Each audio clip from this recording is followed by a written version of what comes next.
এই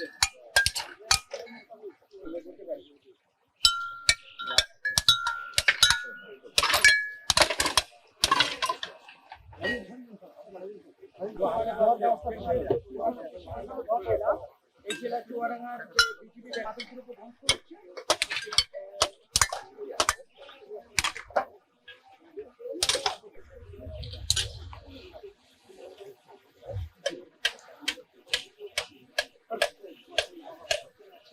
একটু ছবি টবি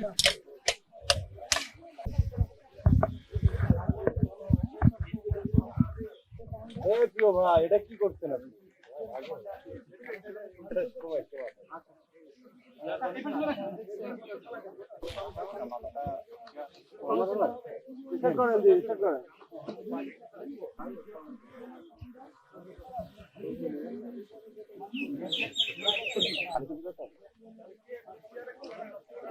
গরম পানি, ওটা কি গরম পানি? হ্যাঁ,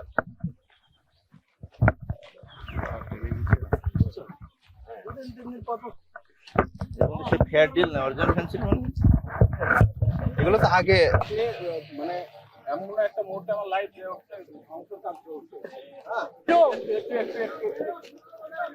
ভাই ভাই পিছনে আছে, পিছনে আছে।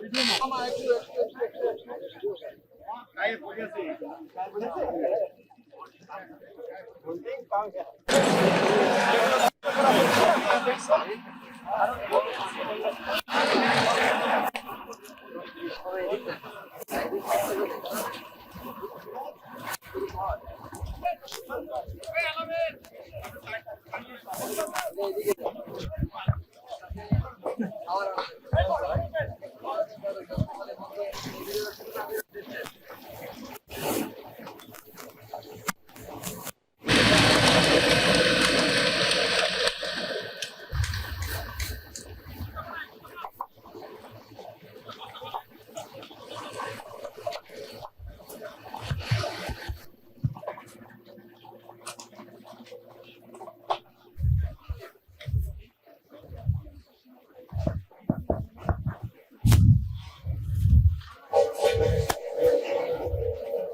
আজকের এই গুরুত্বপূর্ণ ও তাৎপর্য সীমান্ত এলাকায় 19টি বিওপি এবং একটি আইসিপির মাধ্যমে আমাদের সদস্যরা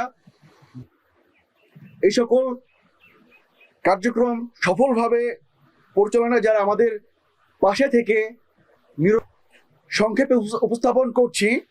চুয়াডাঙ্গা ব্যাটালিয়ন তথা 6 বিজিবি এর উল্লেখিত সময়ে মালিক বিনকে রক্ষা করার পবিত্র দায়িত্ব আমরা নিষ্ঠার সাথে পালন করে যাব ইনশাআল্লাহ। আপনারা জানেন যে একটা মাদক যে কিনা সেবন করে সেই ব্যক্তি নিজেও ধ্বংস হয়, সেই পরিবার ধ্বংস হয়ে যায়, একই সাথে আমাদের সমাজ বিভিন্নভাবে ক্ষতিগ্রস্ত হয়। সার্বিকভাবে যদি বলা যায় তাহলে আসলে আমাদের একটা রাষ্ট্রীয়ভাবে পর্যায়ে এটার একটা বিরূপ ফলাফল বা প্রতিক্রিয়া থাকে। সো আমরা চেষ্টা করে যাচ্ছি সীমান্তে যাতে করে এই মাদক দ্রব্যগুলো সীমান্ত অতিক্রম করে বাংলাদেশের অভ্যন্তরে প্রবেশ করতে না পারে। একই সাথে অন্যান্য সংস্থাও তাদের স্ব স্থান থেকে নিজ নিজ দায়িত্ব পালন করে যাচ্ছেন।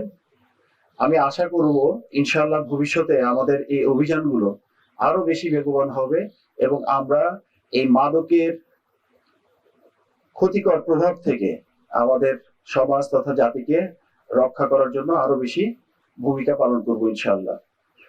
আমরা চেষ্টা করছি এই সিজারের পরিমাণ বৃদ্ধি করার জন্য। তারই অংশ হিসেবে আমরা সীমান্তের বিভিন্ন স্থানে যদি নতুন বিওপি করতে হয় সেগুলোর জন্য চেষ্টা করছি। সেই ক্ষেত্রে আমরা মেহেরপুর ব্যাটালিয়ন প্রতিষ্ঠা করার চেষ্টা করছি। 3টা ব্যাটালিয়ন থেকে 4টা ব্যাটালিয়ন হলে আমাদের সিজারের পরিমাণ আরো বাড়বে এবং সীমান্ত আরো শক্তিশালী হবে। সীমান্ত যত বেশি শক্তিশালী হবে আমাদের মাদকের সিজারের পরিমাণ এবং মাদকের উপর যে নিয়ন্ত্রণ, স্মাগলারদের যে নিয়ন্ত্রণ সেটা আরো বৃদ্ধি পাবে।